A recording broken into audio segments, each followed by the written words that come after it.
Alright, today I'm going to show you how to use proportion to create a figure sculpture that looks the right size, which is what proportion means.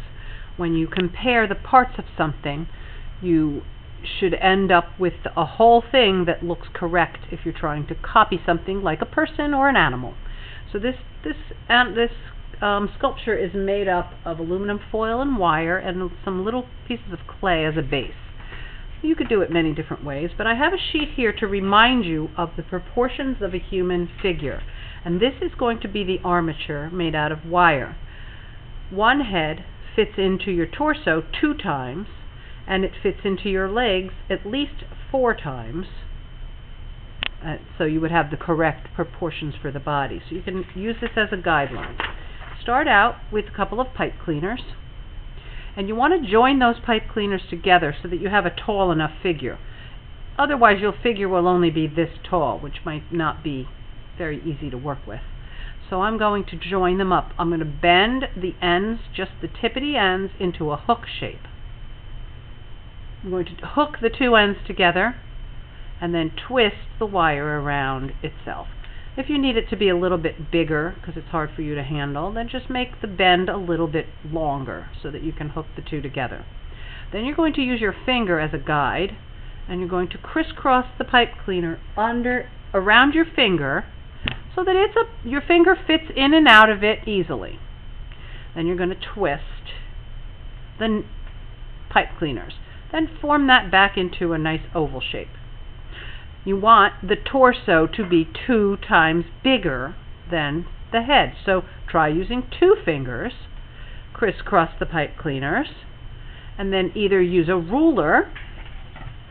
Let's see, my head measures approximately 1 inch, which means this should be approximately 2 inches.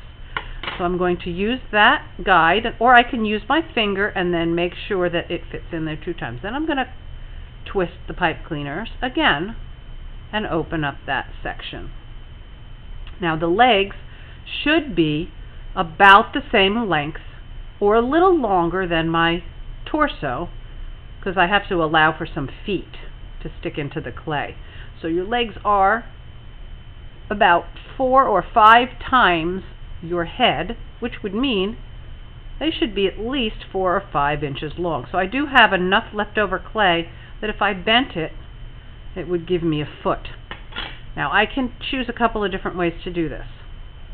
I can take a base of some sort, a piece of foam core or cardboard, and I can put my feet down on that base, and I can tape it or staple it in place. So you could go like this, you could put it underneath, and then try to shoot a staple. That might be not so easy to do, but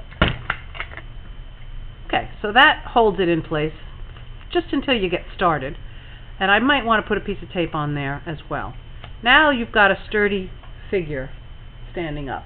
Another thing you could do is take a piece of modeling clay and make 2 balls out of the modeling clay, about the same size. I think that one's a little bigger.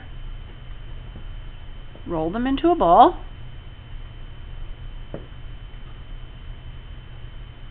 Then keep your pipe cleaner straight. Stick the pipe cleaner down all the way in. You might want to actually make a hole with your finger because the pipe cleaner is not very strong wire. So I'm going to put the hole into the clay, and then I'm going to take the clay and mold it around the foot and make it flat. I'm going to do the same thing with the other piece. Make a little hole in my clay with my finger. Stick the wire into the hole and mold the clay around the wire. It's too hard to shove the wire in. Alright, now that should stand up. You can see. It looks like this. He's missing something really important. Oh yes, I think he needs some arms. Now those arms are going to be way too long. But we can do some bending. So what I'm going to do is I'm going to thread the arms through the body and put it about equal. Then I'm going to hold it with my fingers, and I'm going to twirl the wire around that top piece to fasten it.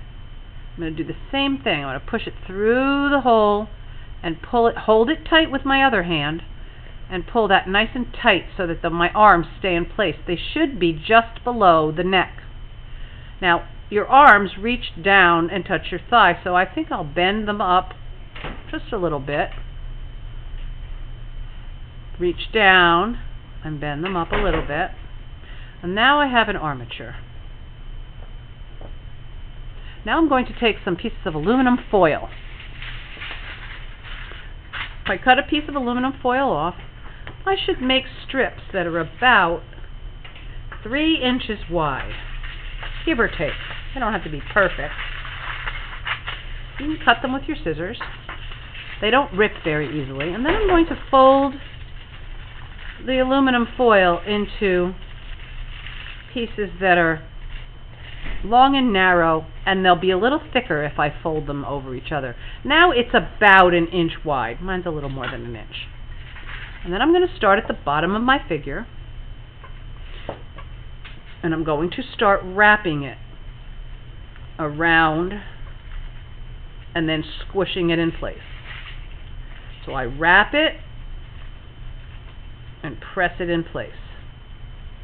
And you have to wrap it on a little bit of an angle so that you can work your way up the leg. Keep pressing it firmly in place.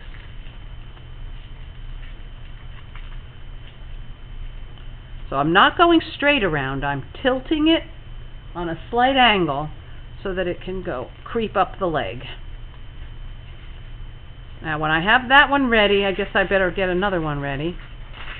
Remember to take your 3-inch strip and fold it a couple of times so that you have about 1 inch worth of aluminum foil. And then I'll just attach this one with that one and continue my way up the leg of the person. Make sure you press the foil firm. And if it rips, you might have to use a little piece of tape to hold it on, but I try not to do that. Now when I get all the way up to the beginning of the torso, I think I might want to stop, and I might want to do the other leg next, because I have to join those pieces up at some point. So let's do the other leg, roll it, start wrapping it around, get it started nice and tight, put it on a slight angle, and start wrapping and squeezing, wrapping and squeezing. Now this sculpture can be left just like this with aluminum foil. You can paint it while it's just aluminum foil, just like probably a solid color. You're not going to make it look like a real person.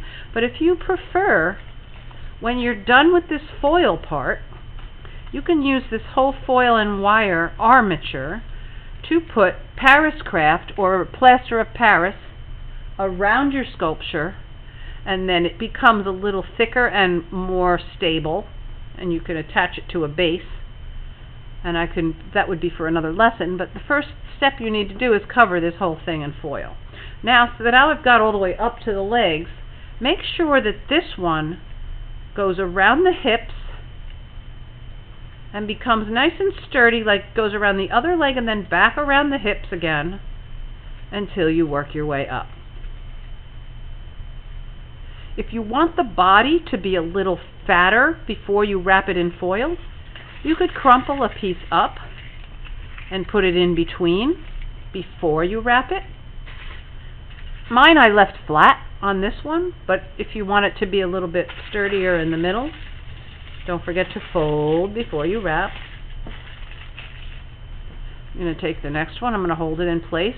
The first time you go around, you should overlap that end. That way it'll hold the foil in place. If you leave the end hanging, then it might just come loose. I'm going to keep going around the chest. Don't forget to squeeze it tightly and overlap.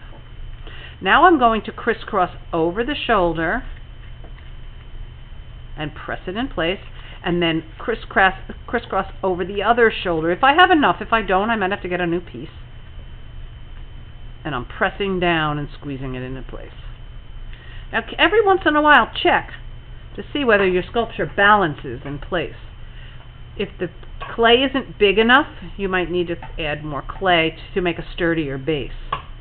And you should be able to bend this in lots of different positions, but you have to make sure when you're done that it balances. So you can have him moving and changing directions, but you have to keep checking that it balances and it won't fall over. And don't let the top half get really heavy, because then the bottom half won't support. So make sure the bottom half has enough foil on it to support the top half. I'm going to finish this up and you'll see it as an example.